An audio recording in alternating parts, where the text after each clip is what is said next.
환자 본인은 물론 가족들의 삶까지 피폐하게 만드는 무서운 질병 치매.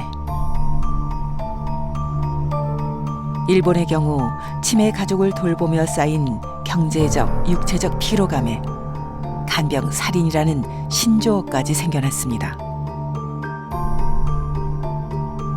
결국 치매 대응 국가 전략까지 세워 치매 환자와 가족의 고통을 덜어줄 방법을 모색하고 있습니다. 고령화 사회로 진입한 지 36년 만에 초고령 사회로 진입한 일본의 현 주소입니다. 하지만 일본보다 2배나 빠른 속도로 고령화되고 있는 우리 사회의 치매에 대한 대응책은 아직 부족하기만 합니다. 눈앞으로 다가온 고령화 사회. 노년의 가장 큰 두려운 병 치매에 대한 대비는 어떻게 진행되고 있을까요?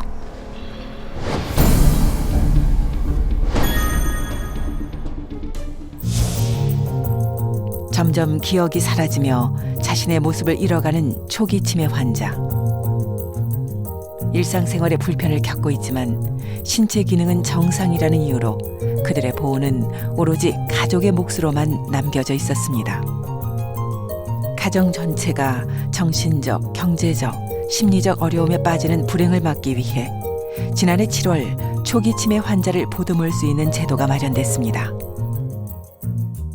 유적 신체 기능이 양호해서 장기요양 등급 판정을 받지 못했던 경증의 치매 어르신들에게 장기요양 서비스를 제공하기 위해서 도입되었고 작년 7월부터 시행 중에 있습니다. 인지활동에 어려움을 겪고 있는 경증 치매 환자도 장기 요양 서비스를 받을 수 있도록 치매 특별 등급을 신설했는데요.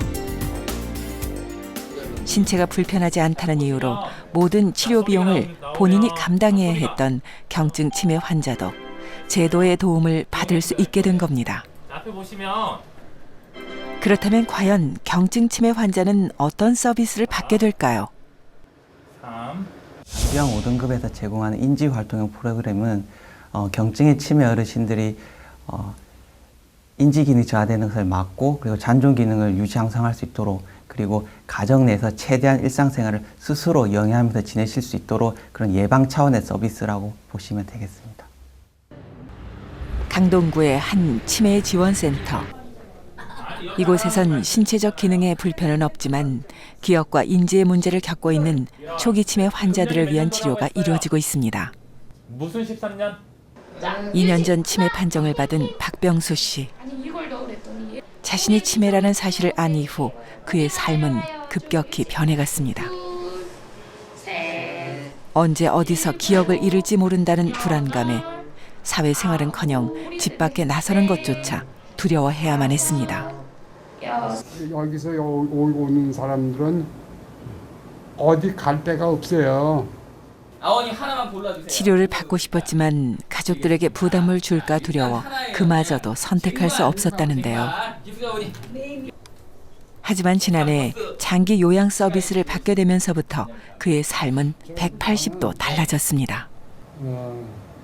여기서 이렇게 이런 걸 가지고 해 주니까는 내가 상쾌해요. 지난해 신설된 치매 특별 등급 덕분에 장기 요양 서비스를 받게 되는 경증 치매 환자는 5만여 명. 그들에겐 인지활동 프로그램이 제공되는데요. 치매 노인들을 위해서 크게 2가지 프로그램을 진행을 하고 있는데 하나는 기억력을 향상시키기 위한 프로그램을 하고 있고요. 또 한 가지는 일상생활 동작과 관련되는 프로그램들을 반복적으로 훈련을 시킵니다. 이런 프로그램을 하면서 인지 기능이 저하되거나 또는 다른 사람에게 도움을 청해야 되는 그런 중등도의 치매로 진행되는 것을 예방할 수 있습니다. 자신의 의지와는 상관없이 자꾸만 뒤처지는 기억과 일상생활에 필요한 동작을 반복적으로 일깨우며 치매가 더 이상 진행되지 않도록 관리하는 것이 바로 인지활동 프로그램인데요. 경증 치매 환자들에게도 좋은 반응을 얻고 있습니다. 정신이 까물까물해 다 모든 것을 못 생각해요. 그런데 이렇게 생각하기도 감사해요. 경증 치매 환자의 인지활동 프로그램은 환자 본인에게 도움도 되지만 사회적으로도 큰 이득이 됩니다. 초기 치료를 통해 치매가 중증으로 진행되는 것만 막아도 5년 후 요양시설 입소율은 55%라 감소하고 요양 비용은 연간 5,174억 원이 절감됩니다. 환자의 고통도 줄어들고 그에 따른 사회적 비용도 줄어들게 되는 겁니다. 지난해 7월 시행된 개정 법률에 따르면 경증 치매 환자의 특별 등급 신설과 함께 중증 환자들을 위한 요양 서비스도 확대됐습니다. 그리고 치매 가족의 고통을 나누기 위한 제도도 도입됐습니다. 우선 개정법의 주요 내용 중 하나인 요양 서비스 확대를 살펴보면 서비스 금액이 인상되게 됩니다. 정신적 고통과 신체적 불편을 함께 겪고 있는 중증 치매 환자의 경우 집에서 요양 서비스를 받거나 요양시설을 이용하는 금액을 지원받게 되는데요. 주변의 도움을 많이 필요로 하는 3등급의 경우 이용할 수 있는 서비스 금액이 월 10만 원 정도 상승하게 되는 겁니다. 건강보험공단에서 운영 중인 서울요양원. 현재 이곳에선 약 100여 명의 중증 치매 환자가 생활하고 있습니다. 미술요법, 음악치료요법, 그다음에 원예요법, 종이 접기요법, 그다음에 레크레이션 활동 뭐 이런 등등의 활동들을 하고 있습니다. 과거의 기억을 좀 되살려 본다든지 또는 어떤 추리, 유추 능력 뭐 이런 것들이 좀 향상되는 것 같습니다. 요양시설에선 치료 프로그램은 물론 하루 24시간 체계적인 보호 관리가 이루어지는데요. 장기 요양 급여 혜택을 받게 되면 저렴한 금액으로 시설을 이용할 수가 있습니다. 온전히 가족의 어깨에만 올려두었던 치매 환자 돌봄의 짐을 사회가 함께 나눠지고 있는 겁니다.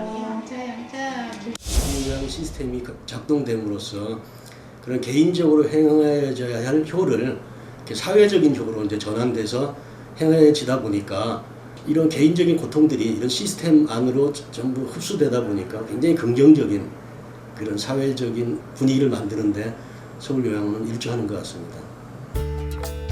그리고 개정법의 또 다른 핵심 내용은 치매 가족을 위한 제도가 생겨났다는 겁니다. 치매 가족 휴가제를 도입을 해서 연간 6일 범위 내에서 단기 보호를 추가로 이용하실 수 있도록 하였습니다. 치매 환자를 돌보느라 몸과 마음이 지친 가족들의 부담을 덜어주기 위한 건데요. 짧은 기간이지만 치매 환자를 대신 보호해 가족에게 마음을 추스릴 수 있는 시간을 주고 있습니다. 언제나 든든했던 부모가 어느 한순간 아이로 변해버리는 치매라는 질병. 하루하루 고통 속에 살아온 치매 환자와 가족들의 아픔을 보듬어주기 위한 제도가 도입되며 좀 더 많은 치매 환자들이 제도권 안으로 편입됐습니다. 하지만 이제 시작한 만큼 준비해야 할 것도 많은데요. 제공되는 서비스의 자원이 우리나라 어디서든지 비슷하게 받아볼 수 있도록 이런 지역 간의 불균형을 최대한 빨리 해소하는 것도 굉장히 필요하겠고요. 또 그 이전까지는 보다 조금 더 심한 치매 환자들을 중심으로 이런 서비스들이 이제 많이 준비가 되어 있기 때문에 새로 진입하는 아주 초기의 치매 환자들의 특화된 서비스들이 좀 더 강화될 필요가 있다고 생각이 됩니다.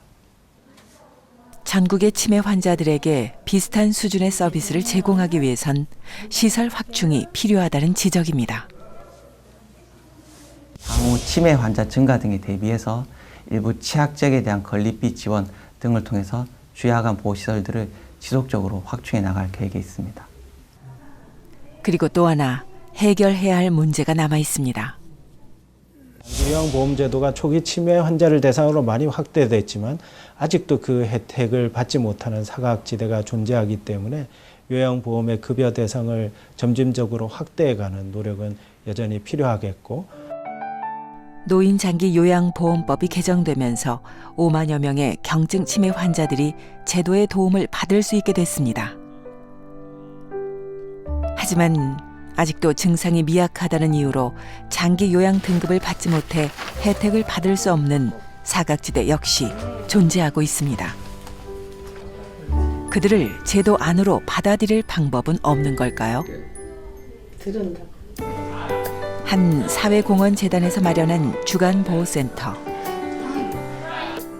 이곳엔 장기 요양보험의 대상자들은 물론이고 그 혜택을 받을 수 없는 노인 치매 환자들에게 요양 서비스를 제공하고 있습니다. 장기요양보험 제도에서 지원받지 못하시는 등급의 치매 어르신들을 모실 수 있는 공간을 만들고 다양한 프로그램을 지원해드리기 위해서 전국의 12개 기관에 주간보호센터를 설립해서 운영하고 있습니다. 노인만의 문제가 아닌 우리 모두의 문제로 떠오른 치매. 여기는 안 나올 때. 그들의 상처를 씻어주기 위해 정부는 물론 사회도 적극적으로 나서기 시작한 겁니다. 급속한 고령화가 진행되며 노인 치매 환자 역시 급증하고 있습니다. 이 속도라면 2050년엔 환자와 가족을 포함 무려 1,000만 명이 치매로 인해 고통받게 됩니다. 더 이상 한 개인의 질병이 아닌 사회 문제로 떠오른 노인 치매. 그들의 정신적, 경제적 고통을 덜어주기 위한 정책적 뒷받침은 이제 시작 단계에 들어갔습니다. 이제 막 첫 발을 내디딘 만큼 보완해야 할 점도 많이 남아 있습니다. 노인 치매 환자에게 필요한 서비스 확충과 보호시설의 확대 등이 필요한데요. 우리 모두가 행복한 노년을 맞을 수 있도록 제대로 된 정책과 제도적 보완이 마련되길 기대합니다.